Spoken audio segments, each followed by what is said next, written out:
பாதுகாப்பு வழிமுறைகள். சாலை பாதுகாப்பு வழிமுறைகளில் நன்மைகளும் இருக்கு, தீமைகளும் இருக்கு. நன்மைகள் பார்த்தீங்கன்னா, சாலையில் நடக்கும் பொழுது எப்போதும் சாலையின் வலதுபுறமாக தான் நடந்து செல்ல வேண்டும். தீமைகளில் சாலையை கடக்கும் போது நேராக பார்த்து கவனமாக நேர்கோட்டின் பாதையில் தான் கடக்க வேண்டும்.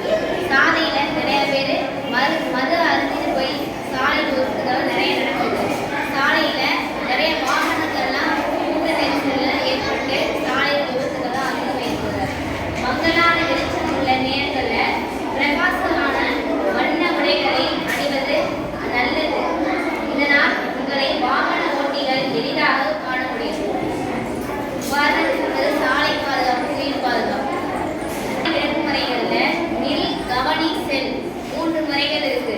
நில், கவனி, செல்ல நம்ம சாலை விளக்கு பின்பற்றினோம்னா சாலைகளில் எந்த விபத்தும் ஏற்படாது.